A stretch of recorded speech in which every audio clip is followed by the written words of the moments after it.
This video shows evidence from the public trial of Natchitoches versus Travis Heinze. The purpose for showing this evidence is to discuss the public trial and to monitor the performance of public officials in Natchitoches, specifically law enforcement officers, the judge, and the prosecutor. Each of these officials has sworn an oath to uphold the Constitution of the United States. This video is not an expression of any desire for intimidation, harassment, or harm in any way to witnesses in this matter. Viewers, including Natchitoches police officers, are strictly forbidden from using this video to motivate undesired communications with witnesses. Any communications directed toward these public officials must be non-criminal.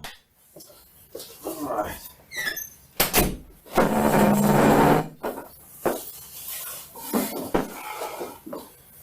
Okay, sir, if you would just give me your full name, date of birth and age, and your address, please. My full name is International Person from Colombia. Okay. My address is Louisiana, zip code 71457. And what else? Your date of birth and age. I was born. Okay, so how old are you? I am 24 years old. 24. Okay, and do you go by Carlo? Do you Carlo. Okay, sir. Mr. Carlo, I'm Lieutenant Jeff Townsend with the Natchitoches Police Department. I'm just going to get your statement today. Instead, I know you spoke with Sergeant Parrott, but he's tied up on something else right now, so he asked me if I could just go ahead, and I know you got to get to work. Where do you work at, Mr. Carlo? I work at the Natchitoches Librarian. Okay. Part-time. Part-time? And were you at work this past Saturday? Yes, sir. It was me and my boss, Russell Lacour. Okay. And while you were at work Saturday, was there an incident that occurred where y'all had to contact the police? Yes, sir.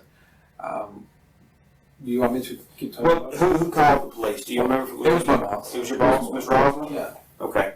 Tell me about what happened. What prompted y'all to contact the police? Well, so it was during lunchtime, and she wasn't even supposed to be there. She was just covering lunches because we were a little bit understaffed. And so it was the two of us. I was pulling things from the shelves for patrons that were putting holds and whatever. And then this patron walked in. He walked in, he came through the stairs that connect the first floor with the second floor, and then he walked in, and he didn't look to the right where the circulation desk is at. He kept walking, and then my boss was like, "Hey, can I help you? Is there anything I can help you with?" And then in a very rude manner, he said, "What is there that you could help me with?" You know, it was very rude and aggressive about it. So she was like, "Oh, I was just trying to help, sir. I'm sorry." And we didn't say anything. She just said, "That man is angry," or whatever. And then he proceeded to walk towards the back of the stacks.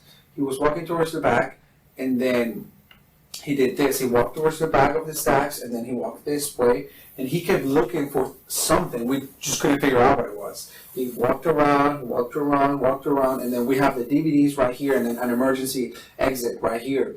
And then he didn't even acknowledge the DVDs. He just looked at the exit, looked up and down, and then he did this. And then he walked back the same route.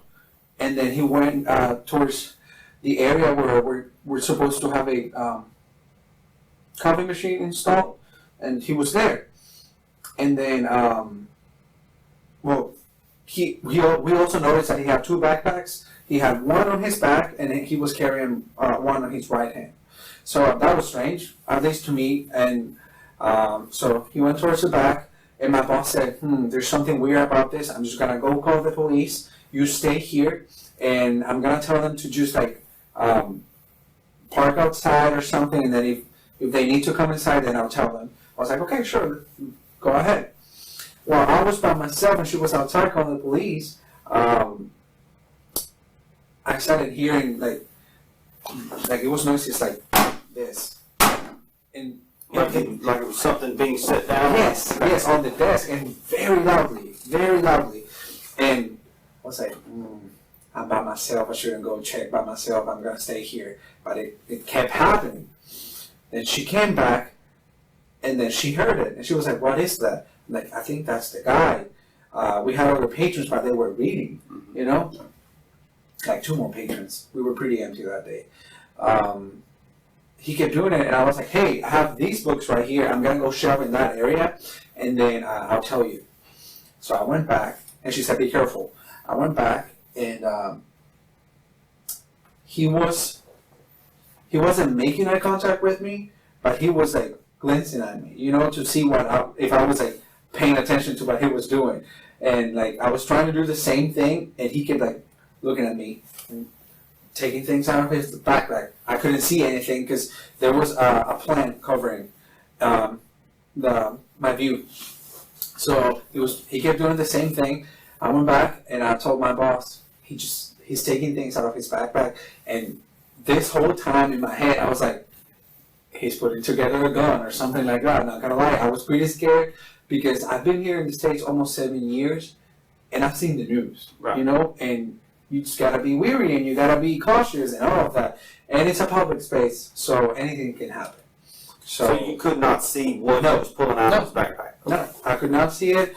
And then, so yeah, that's what he was doing. And then one of the police officers arrived, and he walked towards the back. And then I heard them talk, and then the rest of them arrived. And that's when they were talking, and he started saying they were violating his First Amendment and his Fourth Amendment and just everything. Yeah. All right. When he came in, could you tell how he was dressed? Can you give me any description on that?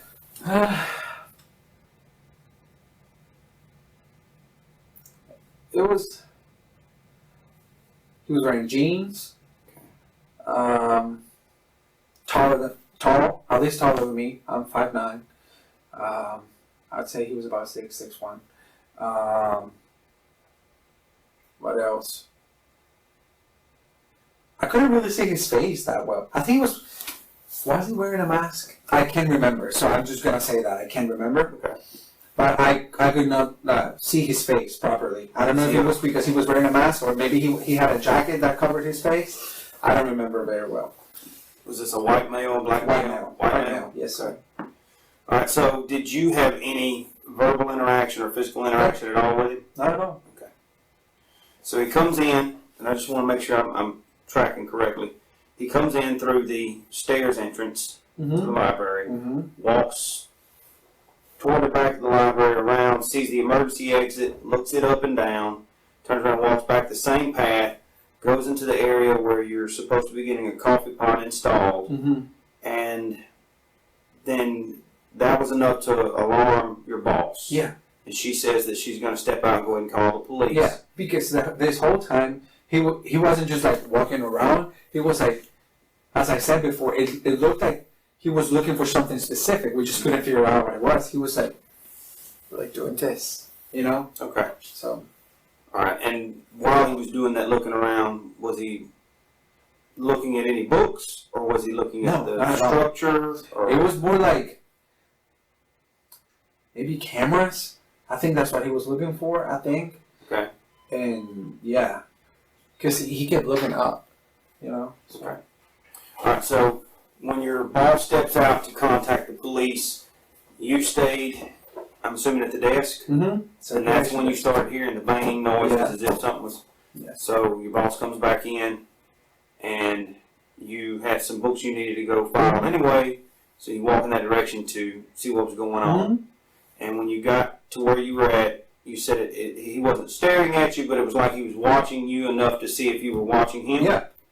But you could not see what he was taking out of his bag. No, sir.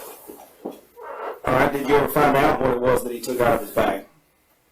Not really, but the next day, we found, well, not the next day was Sunday. On Monday, we found 3 hard drives stacked together, one on top of each other, and it would make sense, like they were making that noise. So we found that. We found a long cable, and his laptop wasn't there. So maybe that's what he was doing. And to me, it seemed like he meant to be disruptive. Okay. He meant it. Okay, and that's the impression that you got. Yes. Okay, those 3 hard drives that you located Monday, did they belong to the library? No. Where are those at now? I'm not sure. I think they are the circulation desk. Okay. Yeah. And the cable that you found, did it belong to the library? No. Okay. And it would be with the hard drives? Yeah, that's how we knew that they were his, because no one went in that area on Monday. Okay. I worked the morning shift, so that's. Did you ever see him try to access any areas of the library that are off limits or anything like that? No. Okay. he mostly stayed on the second floor, you know, and we don't really have, other than the circulation desk, the patrons can just like walk around. Okay. You know. All right, and the only other employee there that day was your boss, Miss Rosalind, On the second floor. on the second floor. Yeah, on the first floor, it was my other coworker, another part-timer, her name is Emily, and she told us, oh yeah, I asked him how he was doing, and he completely ignored me, but I didn't think anything of it, because people sometimes are mission-oriented, you know, Right. they're like, oh, I'm gonna get this thing, and I don't want to get distracted, so. So he evidently came in through the first floor Mhm. entrance up the stairs to the floor that you were on. Mhm. So who were the names of the workers that were down on the first floor that would have seen him possibly? Emily, What's I that? think her last name is Emily Walker. Okay. She's a part-timer, just like me. She was in the children's desk. Okay. And then Miss Francis, but I don't know her last name. She's been working at the library for years. So they were the only two down there on that floor, Miss Francis and Emily. Miss Francis, Emily. Yes, and I think Paul was at lunch, Okay. so that's why he wasn't there. Okay. And on the second floor was you and Miss Rosalind. What is there a third floor? Or something? Yeah, but like that? that's administration. He didn't go up there. Okay. All right.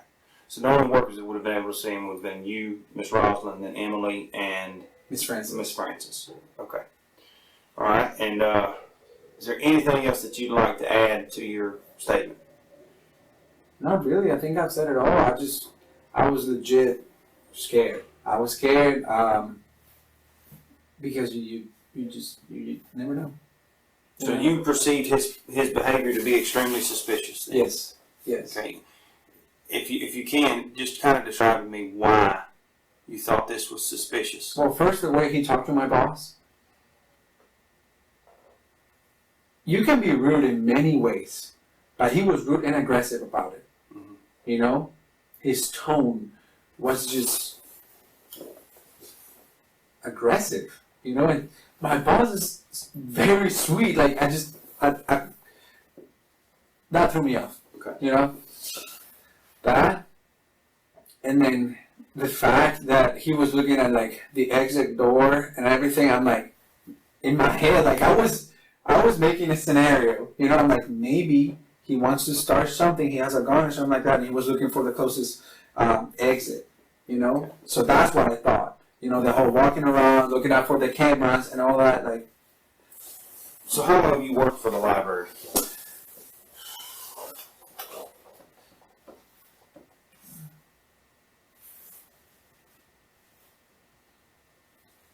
$5.5 months, roughly.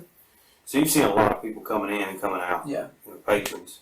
Is the behavior that this gentleman exhibited Saturday, is that consistent and common with behavior you've seen from other patrons in the past? No, we had one patron followed Emily actually, but that was taken care of. You know, he was just being like, wherever she would go, he would go in the same area and all of that. But that was taken care of. You know, that was fine. And at least he like picked up books and he would like walk around with a book. You know. But you've not noticed anyone else that came in to appear to be looking at exits and cameras or anything like No, that? sir. No, sir. Okay. All right. Anything else? No, that's it. Okay. I'm going to conclude your interview. Today's date is Thursday, January 27th, 2022. The time now is 11:54 a.m. All right. Is there anything else you need me to do, or? No, I'm just going to let you come right up here and have a seat. If you want to, you can give your ride a call. Let them know you're